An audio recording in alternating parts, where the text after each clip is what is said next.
Okay, everyone, away we go. Oh, yes, away we go. This is episode 758, Blind Magic in Alice Springs. And this is your host, Murray Stewart. And yes, this particular episode will feature some blind magic. It will feature some of the things that I have done in my life because of my vision impairment that have kept me safe, that have kept me secure, that have meant that I have been guided home when I was lost. Yes, absolutely. I've spoke to you about hearing. In fact, I did an episode recently with you about a simple test that you can do at home to improve your hearing.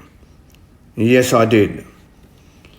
Remember, I said, if you have a porch, if you have a patio, if you have an outdoor area, in the silence of the evening, after you have turned off any other sound interferences, such as a radio, a television, anything that may override exterior sounds, stand and listen in that silence and count the number of sounds you can hear. And do this a couple of times a week. When you retire inside, write down the number of sounds that you have heard and perhaps even list the sounds you have heard. And each time you increase the number of sounds that you've heard, your hearing is improving. Oh, yes, it is. Your hearing is improving. So how can this help? How can this help you in times when you need your hearing? How can this help you in keeping you safe?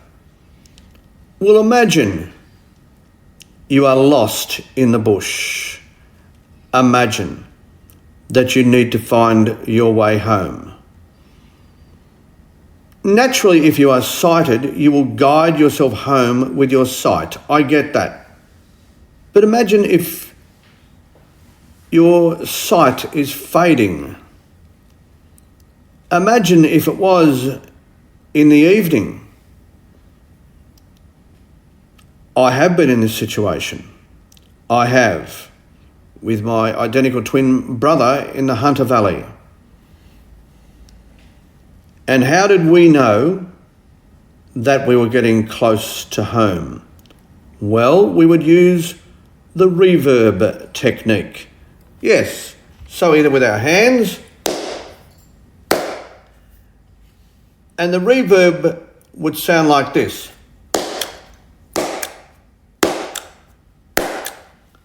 I wonder if you can hear the reverb.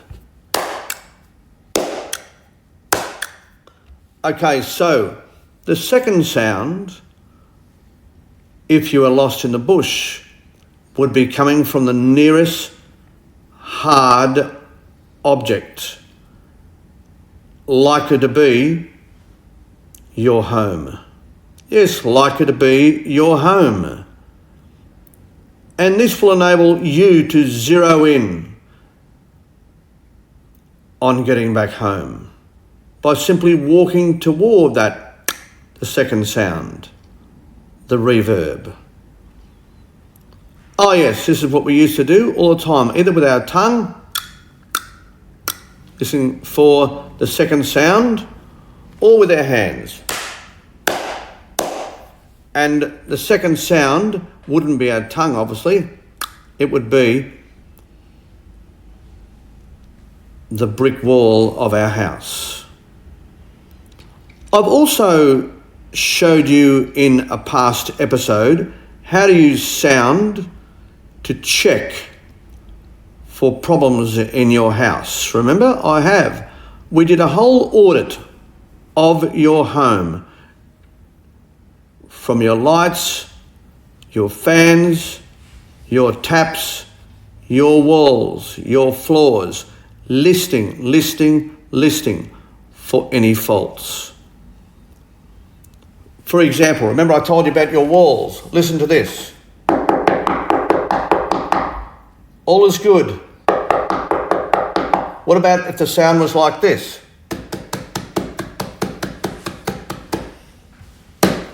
What would that indicate? It would indicate that there's water underneath the surface of your walls, perhaps condensation. Perhaps there's something faulty in the home that is leading to that condensation in behind your wall, which means danger, folks. Yes, it could lead to all sorts of nasty scenarios. And that could cost you a lot of money. So yes, hearing can be used in all sorts of magical ways. I do remember when I was in Sydney, and I was almost certain that I could hear a sound down in the garage area of our units. So I walked down there and I listened, and I listened, and I listened, and I was certain I could hear some breathing. I was certain I could hear someone breathing. So, in a very confident manner, I walked toward that sound. And sure enough, there was someone there. And they fled very, very quickly as I got very close to them. And believe you me, was I ever ready if someone had have leapt at me? Oh yes, I was ready with a plan. But fortunately they fled through the nearest open door and out onto the street. At that time I remember I was doing this hearing test, and by standing silently, because I've been doing this sort of thing for many years, folks, at that time I was counting up to 37 individual different sounds, which meant that my hearing was very, very acute at that time. Unfortunately, my hearing has been a little affected in recent times through natural degeneration, but also because of the strokes. It's not so much my hearing, I think it's the interpretation of sound that has been affected. I have some other tricks that I can bring to you in future podcasts about improving your sense of touch. Yes, I have, because this is what I've had to do all my life, folks. For someone who is blind, improving your hearing, improving your touch, those are matters of survival for us. They're not just a matter of self-improvement. They're matters of survival. And I've had to practice those survival techniques for many, many years. So I do have something to pass on to all of you, and I will continue to do that. But check out some of the earlier episodes when I spoke about the power of touch and the power of smell. I also remember I did a podcast on that. Check out some of those earlier episodes on Blind Magic in Alice Springs, and you will be able to glean from that some knowledge that may help you to improve some of those vital senses, because it just doesn't belong to me as a vision impaired person.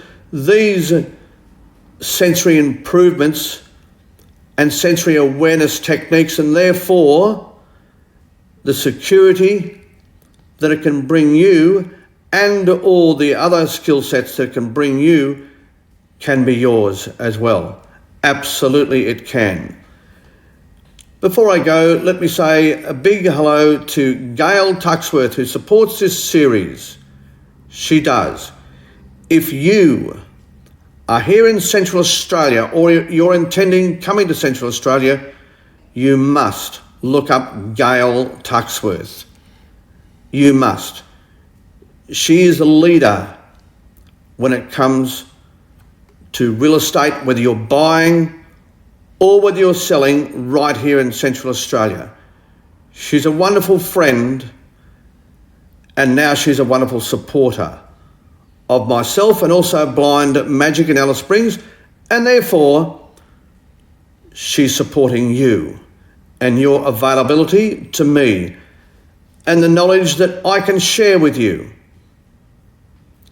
in terms of vision impairment and the skills that can make you a more aware person